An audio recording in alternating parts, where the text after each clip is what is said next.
हे पहा, अशा वयोवृद्ध अपंग यांना सोलापूर जिल्हाधिकारी कार्यालयामध्ये मात्र हेलपाटे पडतात. किती लाजिरवाणी गोष्ट आहे ना. आजी फक्त काही नाही, आपण कोणत्या गावावरून आलात? आम्ही पेनूरनं. आपण पायाने अपंग आहात चालताना? नाही नाही, चांगली आहे. नाही चालताना मग लंगडत चालताय. वय किती आजी? असंच 60-70. 60-70. दादा आपलं वय किती? ते बी तेवढंच. 75. हे पहा, जिल्हाधिकारी कार्यालय सोलापूर या ठिकाणी हे यांच्या गावातून किती किलो खर्ची किती आपल्याला खर्ची एका माणसाला यायची खर्ची किती? 200-300 रुपये येते. रिक्षाचे 200 रुपये घेतात. हा, रिक्षा नाही समजा एस टीचं माप आहे हो, पण रिक्षा नाही ना माप. 100 घेतले. हा, म्हणजे 200 गेले ना. आम्ही तेच म्हणतो ना, रिक्षाचे एस टी स्टँड ते जिल्हाधिकाऱ्याला या ठिकाणी 200 रुपये घेतले जातात रिक्षाचे. म्हणजे ह्या वयोवृद्ध यांना मुलं सांभाळतात नाहीत सांभाळत, यांचे केसेस जमिनीचे असती कोणती असती अशा गंभीर स्वरूपाचे असतात. परंतु ह्यांचं वय आहे का हो? 60 वर्षात 70-80 वर्षामध्ये जर शासनाचे कार्यालय हेलपाटे मारायचे, हे पहा असं उंच दुसऱ्या मजल्यावर कार्यालय असते, अशा ठिकाणी जर या सोलापूर जिल्हाधिकारी कार्यालय या ठिकाणी जर यांना हेलपाटे वयोवृद्धांना मारायचं असेल तर शासन नक्की करतंय का या वृद्धांसाठी? हा एक अतिशय महत्त्वाचा, एक खूप खेदजनक प्रश्न निर्माण होतो. आणि या माध्यमातून शासनाने अशा वयोवृद्ध लोकांना तरी कमीत कमी हेलपाट्यामध्ये पटकन काम यांचं करावं अशी माफक अपेक्षा असते वयोवृद्धांची. आणि अशा वयोवृद्धांना कोणी व्यवस्थित माहिती देत नाहीत, यांना पुढची तारीख काय आहे हे समजत नाही. आणि वकील तर जे दिलेले असतात ते फोन लावून सांगू शकतात, परंतु ते सुद्धा म्हणतात या आहे तारीख, आणि इथं आल्यानंतर मात्र अधिकारीच नसतात. म्हणजे हे किती त्रासदायक आहे ना, ही अवस्था आहे. पहा, आजी कटाळलेल्या आहेत आणि शेवटी हातात काय आलं. आजी किती वाजता निघल्या तुम्ही? सकाळी 9ला.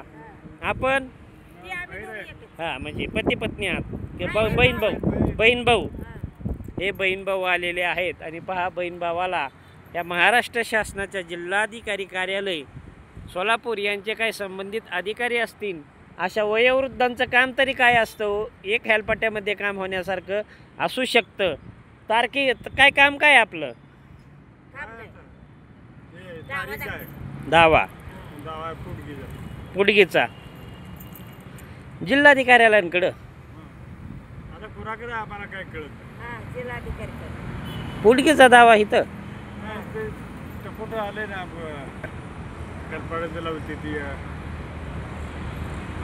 मी तुमच्यावर केला का तुम्ही केलाय?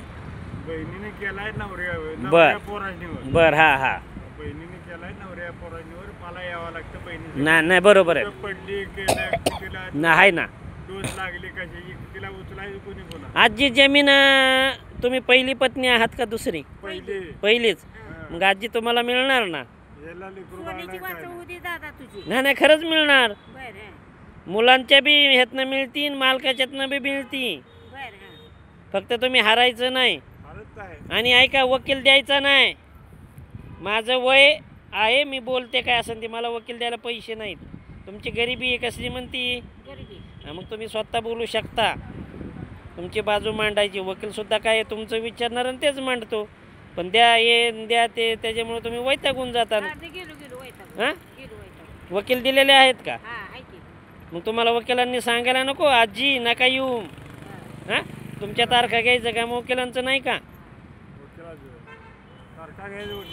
मग हे पहा, यांचे कोण ॲडव्होकेट असतील त्यांनी यांना मात्र माहिती न दिल्यामुळे हेलपाटा आहे.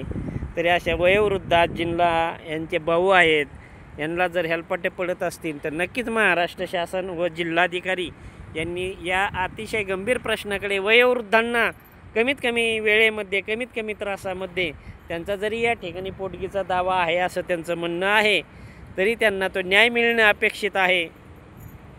आजी काय सांगतात न्याय मिळण्यासाठी? हां, आतापर्यंत मी करून खाल्लं, बर आता मला होईना. हां, आणि माझ्या नवरीची इस्टेट तुम्ही खाताव, माझी मला बी द्या ना. मिळणार ना तुम्हाला आजी. हा. तुम्ही हरू नका, तुमची इस्टेट तुम्हाला मिळतीच. हे किती सांभाळायचं मला?